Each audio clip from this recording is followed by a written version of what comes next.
La paix dans le monde évoquée le dimanche dans une église sur, je sais pas, peut-être 500 millions de personnes qui prient en même temps, 1 milliard, j'en sais rien. Tout un dimanche, il y a du monde quand même dans les églises. Hein. La paix dans le monde, vécue ensemble, en groupe, dans la même énergie, pour le même objectif, eh bien le lendemain, elle ne se réalisait pas. Je suis désolé. Eh oui. Donc le lundi matin, en me levant, et pas de paix dans le monde. Pourtant, on me l'avait vendu la veille. Et en plus, on m'avait dit que si tout le monde prie ensemble, ça fait une énergie tellement forte qu'il y aura la paix dans le monde. Eh ben non. Donc au curé du village, je lui disais, bah écoute, tu vois, le lundi, il ne s'est rien passé là, mais... Et il me dit, oui, mais tu sais, les gens ne prient pas forcément bien. J'ai dit, ok. Ils ne prient pas bien, mais quand même, ça fait des siècles qu'on leur apprend à prier quand même depuis le temps. Mais par contre, c'est pas un dimanche où ils se sont ratés. Le dimanche d'avant aussi, ils ont prié. Il ne s'est rien passé. Ah, même pas sur 2 dimanches. Sur toute une année de dimanches, quand même. Ça fait un paquet de dimanches et de prières. Et pas sur une année, sur des siècles. Donc à un moment, j'ai dit stop, quoi, évidemment. Est-ce que vous avez gardé alors ? Et bien, ce que j'ai gardé, justement, parce que c'est la part intéressante, c'est que j'ai gardé qu'objectivement, on ne peut pas modifier quelqu'un. C'est-à-dire quelqu'un qui a besoin de faire la guerre, lui, il a une motivation que vous n'avez pas et une histoire que vous n'avez pas. Parce que vous ne vous sentez pas exister, vous pensez que tout le monde fonctionne comme vous.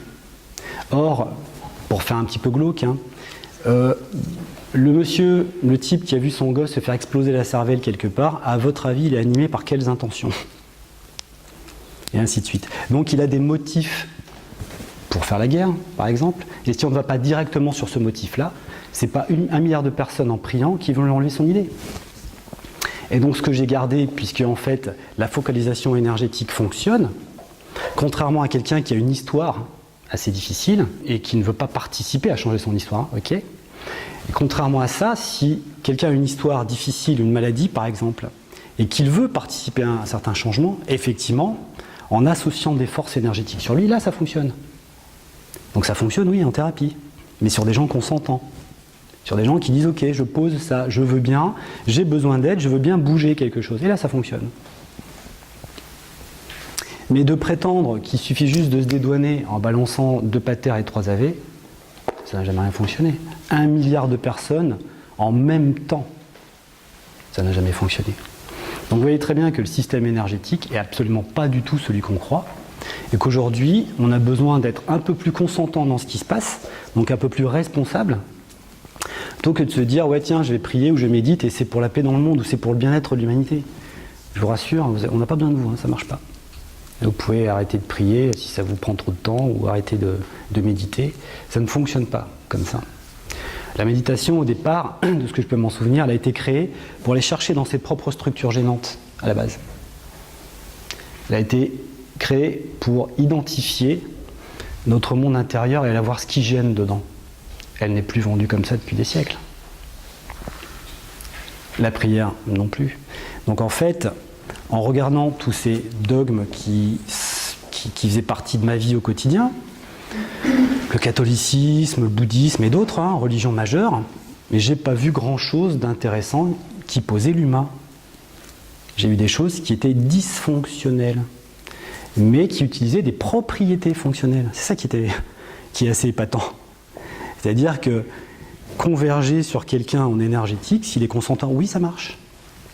Notre monde intérieur, aller l'explorer, oui, ça marche. Donc il vaut mieux commencer à réhabiliter les capacités humaines, mais déjà d'une manière individuelle, et faire un peu le tri sur les dogmes. Comme ça, on perd beaucoup moins de temps et beaucoup moins d'énergie, plutôt que de participer à quelque chose de collectif qui est emmené par des gens qui n'ont pas de connaissances et qui ne fonctionnent pas.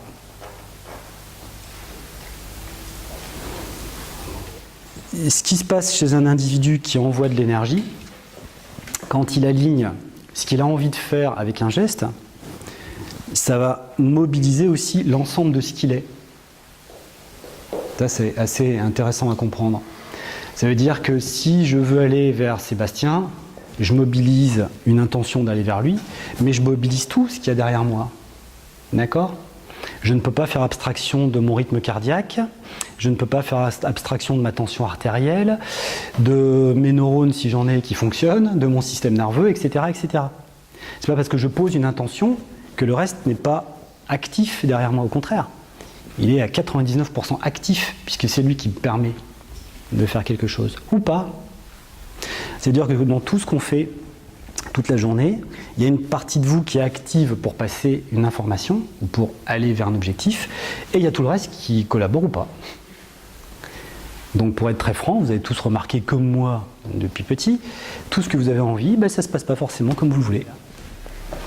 Donc ensuite, vous comprenez la contradiction qu'il y a entre si tu pries, il va se passer ça, si tu es gentil, il va se passer ça. Il y a une grosse contradiction.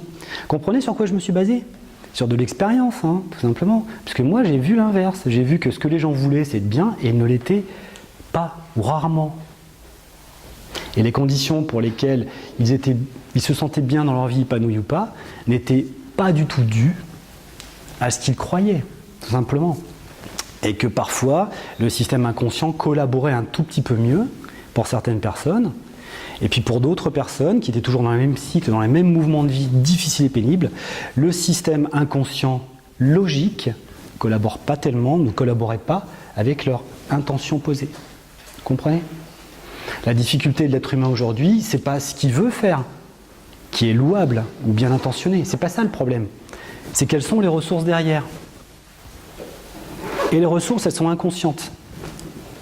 Alors vous avez beau vouloir la meilleure santé, des fois vous êtes en panne, vous voulez avoir une vie heureuse à votre manière et vous ne l'avez pas. Tout ce que vous voulez obtenir, en fin de compte, ne tombe pas nécessairement dans votre besace. Mais pas parce que vous avez mal fait quelque chose, mais tout simplement parce que vous avez un système derrière qui ne coopère pas forcément. Donc j'ai dû très rapidement sortir de si quelque chose ne se passe pas bien dans ma vie, c'est pas parce que j'ai mal fait quelque chose. Donc si ça peut vous rassurer, s'il y a quelque chose qui ne tourne pas rond dans votre vie, vous ne l'avez pas forcément fait exprès. Et ça, c'est important à souligner parce que beaucoup de personnes pensent qu'il y a une recette consciente qui fait qu'on va avoir les clés du succès. Or, c'est faux. La seule chose que vous pouvez faire, c'est commencer à regarder dans quel type de rouage vous êtes et voir qu'il y a des histoires à répétition qui viennent en fait se mettre devant votre vision pour qu'elle soit enfin traitée. C'est de la relance d'informations. À chaque fois que je pose quelque chose, je relance l'ensemble de mon système. Je pose quelque chose à droite, je relance l'ensemble de mon système. Ça veut dire que beaucoup de ce qui nous anime ou de ce qui nous arrive dans notre vie n'est que l'expression d'inconscient en fait. Tout ce qui nous anime n'est que l'expression de l'inconscient. Et dedans, on navigue avec une petite fenêtre de conscience. Or, la conscience, j'ai dû la définir, puisque depuis petit, on me dit « il faut que tu prennes conscience ». Oui, mais il faut faire les choses en conscience. Mais les gens ne sont pas cons, ils le font tous en conscience. Vous avez envie de quelque chose, c'est conscient quand même. Voilà. Et ça ne fonctionne pas en conscience. Mais qu'est-ce que ça veut dire conscience? Ça ne veut rien dire du tout. Donc, quand on me parle de conscience, moi, ça m'emmène dans un autre univers, l'univers de mes définitions. Et l'univers de mes définitions, la conscience, elle y a une place qui est très très différente de ce qu'on a l'habitude de concevoir aujourd'hui. Pour moi, la conscience, c'est ce que vous êtes capable de focaliser à un moment donné. C'est la seule définition que j'ai. Je suis capable de regarder en face de moi, j'ai conscience de ce que j'ai en face de moi, tout simplement. Ça veut dire, qu'est-ce que je suis capable de focaliser à un moment donné? Et à contrario, tout le reste s'efface. Vous comprenez? Ma conscience, c'est qu'une fenêtre sur quelque chose. Et autre chose que cette fenêtre, c'est mon inconscient. Et ça, vous en avez la démonstration tout le temps, au quotidien. Là, vous me regardez, vous n'avez conscience que de ça. Mais tout ce dont vous êtes inconscient, c'est colossal. C'est énormissime. Donc la conscience n'est que la fenêtre à un moment donné sur laquelle vous regardez la vie juste à un instant T, en fait. C'est ça la conscience. Elle n'a aucune autre vertu. Faire les choses avec conscience, ça veut juste dire je focalise ma concentration sur quelque chose, sur un sujet, point barre. Ça ne veut pas dire qu'elle va s'élargir ou se rétrécir la conscience. Comprenez où je vous emmène? La conscience, c'est la capacité que vous avez à concentrer l'énergie quelque part, c'est tout. C'est pas ça qui vous fera grandir. Vous pouvez regarder quelqu'un toute la journée, vous avez conscience qu'il est là, et alors ça change quoi dans votre monde? Ça ne changera rien. Ce qui peut changer votre monde, c'est de travailler sur votre système inconscient. Donc c'est la façon dont votre vie est posée. Mais ça, on n'a pas forcément justement envie d'avoir conscience de tout dans notre vie. Donc en fait, la conscience ne sont que des morceaux choisis de ce que j'ai envie. Bah, je préfère regarder par là, je n'ai pas envie de regarder là, donc je regarde là. Ah oui, non, mais j'ai bien conscience de comment je fonctionne. Et non, pas forcément. Donc la méditation, elle était créée pour aller prendre conscience de ce qu'il y a d'inconscient. Est-ce qu'en travaillant sur l'inconscient, on augmente la partie consciente ? Pas forcément. Pas forcément, parce que la partie consciente, en fin de compte, elle va augmenter s'il y a une expérience intéressante derrière. Elle n'augmente pas s'il n'y a pas d'expérience. On peut travailler sur l'inconscient de manière artificielle et uniquement au niveau de l'information. Ça, c'est ce qui se fait dans toutes les thérapies, en fin de compte. Je prends quelque chose de vous, je vous informe qu'inconsciemment vous fonctionnez comme ça. Ça ne va pas vous emmener grand-chose, même si vous en avez conscience. C'est est-ce qu'il y a un moteur suffisant pour refaire une nouvelle expérience d'après cette information. S'il n'y a pas de moteur, votre conscience, elle ne grossit pas. Vous avez une qualité de la thérapie. C'est l'autre qui vous dit ouais. C'est comme ça, bah dis donc. Ouais. Vous avez une idée de la thérapie là qui me surprend. Oui, bah, je peux être très surprenant, ça je le conçois. Ouais. Mais je vous explique. Ouais. Mais je vous explique comment ça fonctionne dans l'être humain d'après mon regard, tout simplement. Après, vous pouvez être très bien pas d'accord. Voilà. Donc la conscience, en fait, elle n'augmente pas forcément votre champ d'aller travailler dans l'inconscient. Ça n'augmente pas forcément votre champ de conscience, en fin de compte. Ça dépend quel est le niveau d'information que vous allez chercher derrière. Ah, je vois bien que... Bah, ça ne modifie pas forcément l'inconscient, parce que l'inconscient, lui, il a besoin de créer une expérience. Ça veut dire que tant qu'on est au niveau de l'information, l'inconscient ne réagit pas, en fin de compte. Lui, il va reprendre les mêmes stratégies tout le temps, en fin de compte. Ce que je voulais dire par la méditation en ayant des méditations de bienveillance, des méditations, etc., ouais. Il y a quand même des études scientifiques qui ont montré que des zones du cerveau se modifient. Oui, des zones du cerveau, ça veut dire que vous allez activer en vous vous allez activer en vous une conséquence de ce que vous faites, mais pas forcément une cause. Vous ne rentrez pas dans le monde des causes. Vous n'êtes pas forcément en train de réimprimer quelque chose d'intéressant. Si vous bougez, les études scientifiques vont montrer que vos zones du cerveau, elles sont actives par rapport à votre motricité. Lorsque vous méditez, les informations scientifiques vont montrer qu'il y a des zones qui travaillent. Oui, vous ne savez pas dire que vous bougez quelque chose dans votre structure. Elles montrent juste qu'il y a quelque chose de réel en travail, oui, bien sûr. Mais après, la capacité... Ils ont montré qu'elle pouvait grossir ou diminuer. Elle pouvait grossir ou diminuer, mais ça ne veut pas dire que vous allez extraire forcément une information intéressante pour vous. Vous pouvez continuer quand même dans les mêmes systèmes. Ce qui peut changer vous-même d'une certaine façon. Si vous modifiez la colère et que vous... Non, vous modifiez la colère, d'après moi, vous modifiez la colère que si vous allez sur le sujet qui fâche. Pas parce que vous avez envie de l'occulter et de mettre en lumière autre chose. Vous ne pouvez modifier que ce stylo que si vous allez sur ce stylo. Vous pouvez modifier que le parquet que si vous allez sur ce parquet. Mettre en place, tout un tas de travail qui va allumer toutes vos zones cérébrales. Oui, on va le voir, bien sûr, ça va être actif. Mais est-ce que vous avez réellement travaillé sur le sujet? Non. Après, c'est le problème justement du monde émotionnel. Le monde émotionnel est une coloration du monde. Ce n'est pas la cause des problèmes. C'est une structure sous-jacente inconsciente qui est la cause d'un problème dont vous ressentez l'émotion. Et vous avez beau travailler sur votre colère, vous ne serez pas forcément moins en colère. Votre colère, ça ne veut rien dire. C'est juste l'expression de quelque chose qui vous gêne à l'intérieur de vous, que vous essayez de changer. C'est ça une colère. En tout cas, c'est ma définition. Donc on ne s'attaque pas à la colère. On va regarder quelle est la structure derrière qui la déclenche. Tout simplement. Mais ensuite, vous allez être colérique pour d'autres raisons. Et oui, puisqu'il y aura de toute façon dans votre vie plein de choses qui feront que vous avez envie de le changer. Allez, simplement. Vous ne serez jamais acolérique, ça n'existe pas. Vous ne pouvez pas être aréactif. C'est pas possible. Mais acolérique ne veut pas dire aréactif. Alors, vous ne pouvez pas être acolérique, si vous préférez. Ça veut dire que le monde vous fait réagir, et contrairement aux idées que j'ai reçues, il n'y a pas de détachement possible avec les gens. Il n'y a que de l'attachement. Ça, c'est pas possible autrement. Il n'y a que du lien entre les personnes. Donc, vous ne pouvez pas être aseptisé Sur le lien, surtout en ce qui concerne quelqu'un que vous aimez. C'est pas possible. Plus cette personne est dans votre giron proche, plus le lien est fort, plus vous en êtes attaché. Et c'est complètement normal. Ensuite, qu'il y ait des choses qui soient difficiles par rapport à ce lien, qui créent des choses toxiques ou pas dans le lien, ça c'est autre chose. Mais le lien, on ne peut pas s'en détacher. Pas pour moi en tout cas. Mais là, j'ai posé la question. Moi, je dis être sans colère, mais pas être réactif. Ouais. Sur l'attachement. Oui, parce qu'il y a beaucoup de personnes qui, comment dire, ce que vous évoquez, ça renvoie à, comment dire, une sorte de dogme qui dit qu'il faut qu'on soit tous super gentils, qu'il n'y ait pas d'émotion.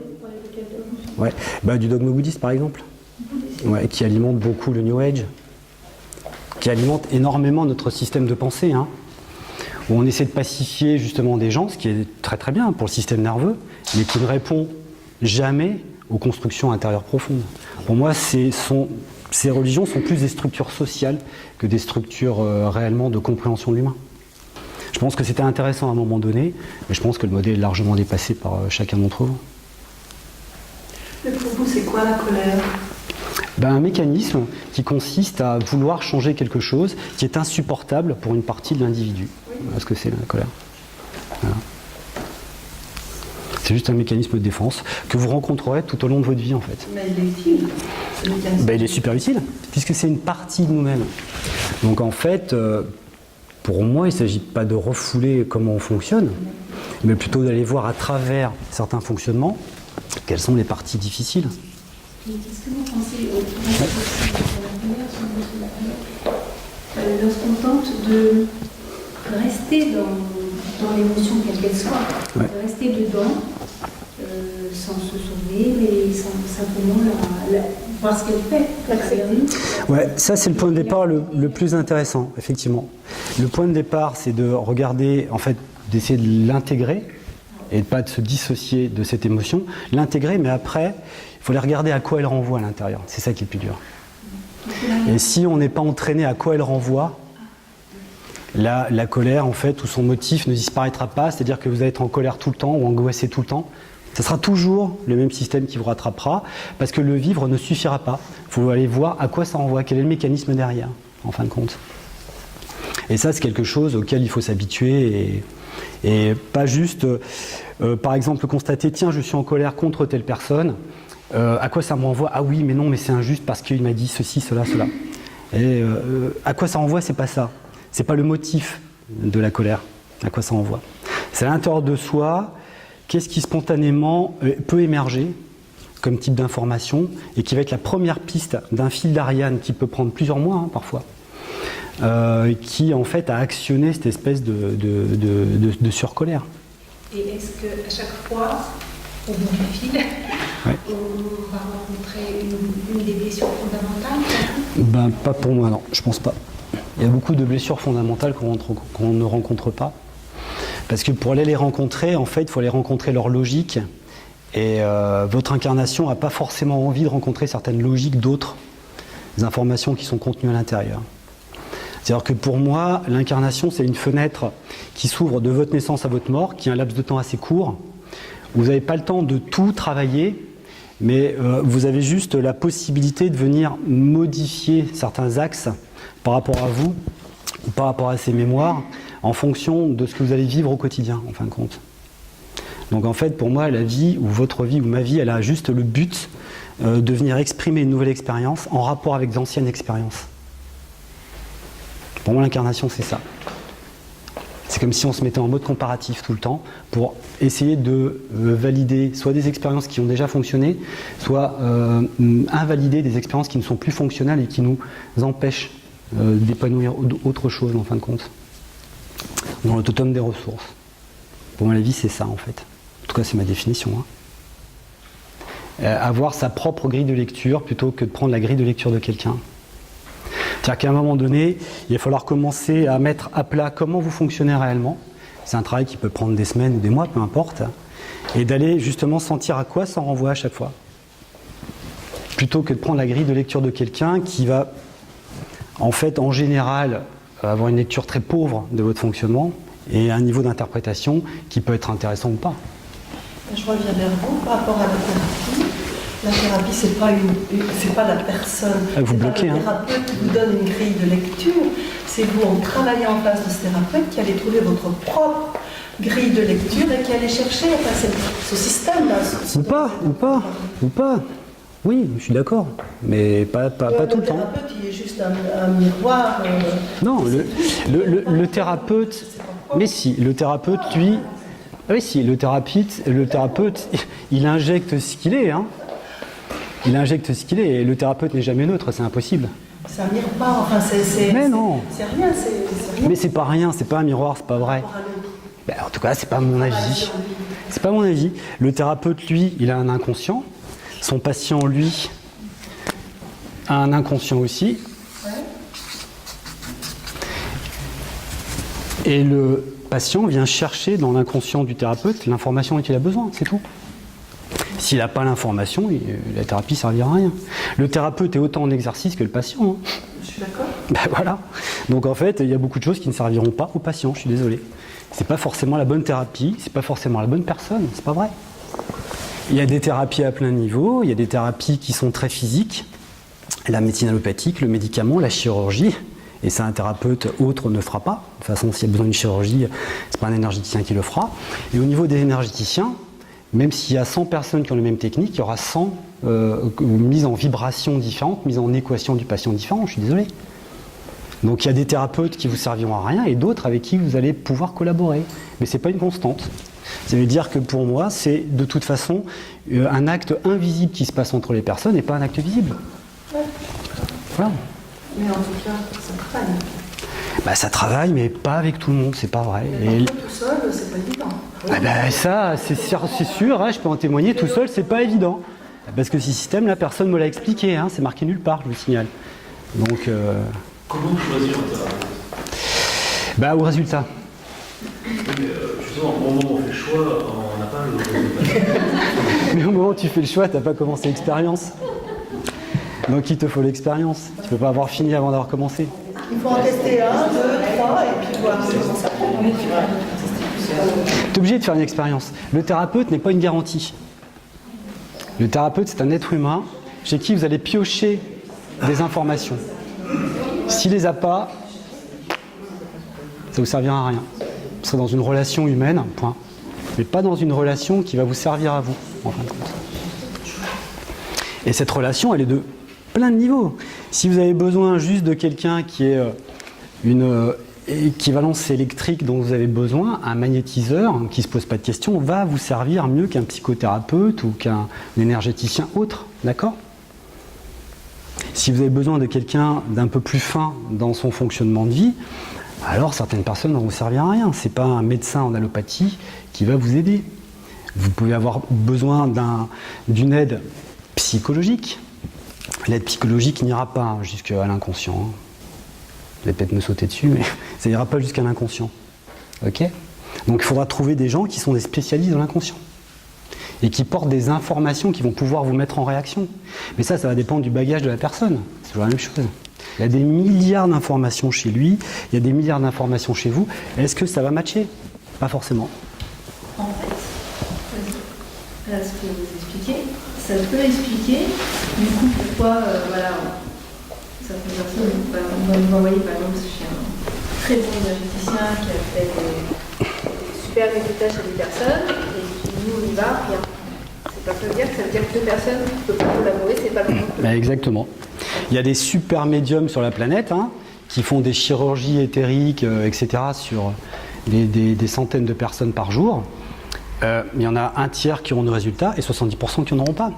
Et pourquoi c'était le plus fort de la planète ? Ben oui, parce que de toute façon, peut-être que le niveau d'information, c'est pas celui-là qu'il vous faut. Et puis chacun a une trame de vie. Donc vous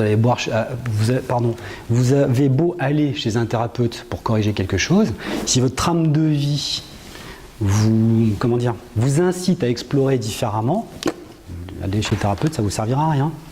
Est-ce que ça rejoint ce qu'on peut appeler les niveaux de conscience où des personnes, je ne peux pas le définir, mais il y a des niveaux de conscience proches, des fonctionnements proches? Non, ça peut être très disparate. Vous pouvez aller vers des gens qui, a priori, ne vous apporteront rien. et qui en fin de compte porte plus d'informations salutaires pour vous que vous ne le pensez. C'est là où il y a un petit problème par rapport au jugement du coup, hein, parce qu'on fait que ce qu'on pense être bon pour nous, sur une cohérence, j'aime bien, je le sens, j'y vais. Mais votre inconscient, lui, il a peut-être besoin d'autres types d'informations que de j'aime bien, je le sens, j'y vais. Hein. Voilà. Donc ça n'a aucun rapport avec le niveau de conscience des personnes. Personne n'est au même niveau de conscience, ça n'existe pas déjà à la base. Il n'y a que du décalage puisqu'il n'y a que des histoires différentes. Donc on vient chacun piocher dans l'histoire de l'autre. Hein. Vous venez piocher dans mon histoire et moi je viens piocher dans vos histoires. Et c'est ça qui crée en fait des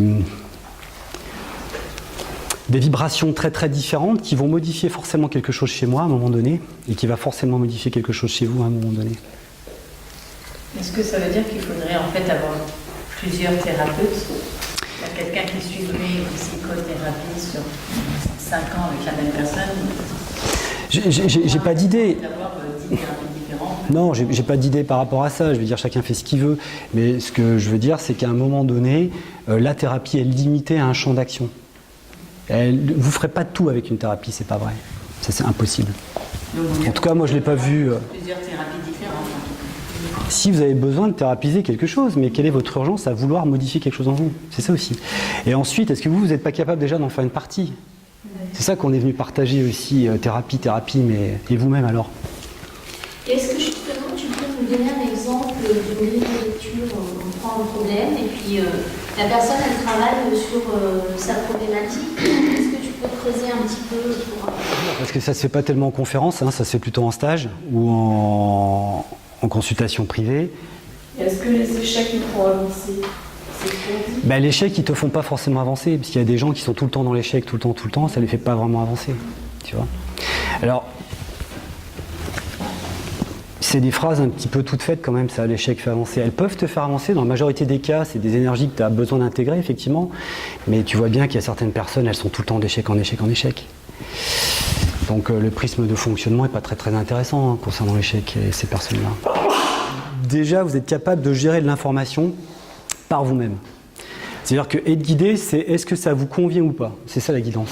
C'est est-ce que ça me convient? Est-ce que dans les paramètres que j'ai choisis moi, qui sont mes paramètres personnels de bonheur, ça convient ou pas? C'est ça être guidé et avancer. Ensuite, on est dans une ère qui est en train de s'ouvrir. C'est une ère qui passe vers le plus psychologique, d'accord, vers le plus psychiatrique. On va commencer à toucher de plus en plus ces structures inconscientes parce qu'on s'aperçoit de plus en plus qu'on est motorisé par quelque chose qui nous dépasse. Hein, okay, donc il y a beaucoup de choses qui vont s'ouvrir, je pense, dans les années futures en termes d'ouverture de compréhension aussi. Hein. Les gens sont de plus en plus câblés, de plus en plus branchés. Il y a beaucoup d'informations que vous pouvez recevoir dans votre échelle de valeur. Okay, qui vont vous ramener, si vous regardez sincèrement comment vous fonctionnez, à des zones inconscientes que vous pouvez vous détecter tout seul et vous pouvez commencer à rentrer dedans. Il y a des gens qui sont capables de faire ça. Comment? Et parce que quand je vois un être humain, je vois plusieurs êtres de votre propre émanation.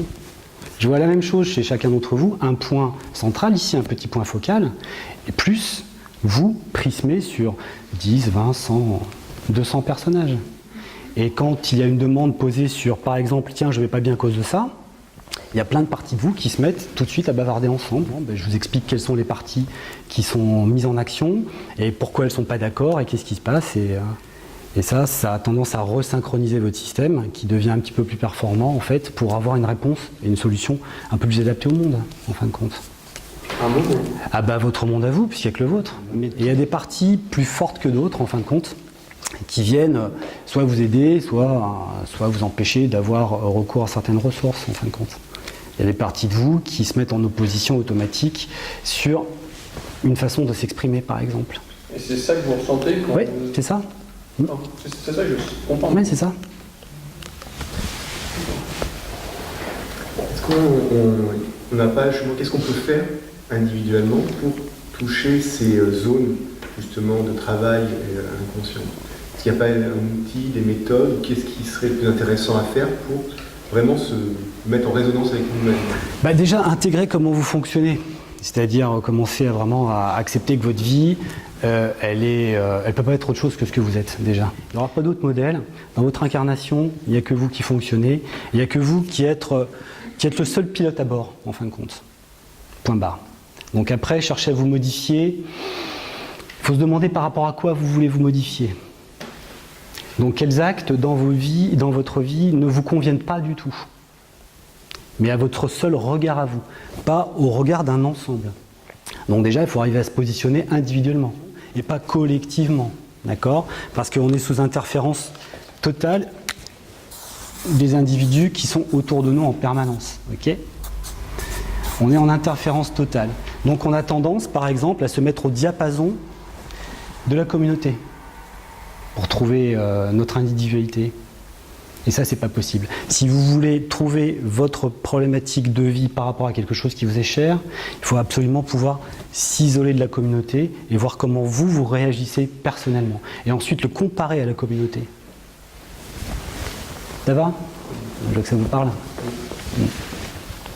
Ça, c'est le point de départ. La grille de lecture, elle est complètement personnelle, individualisée et non collective. Est-ce qu'on peut partir sur l'idée que du coup, ce qui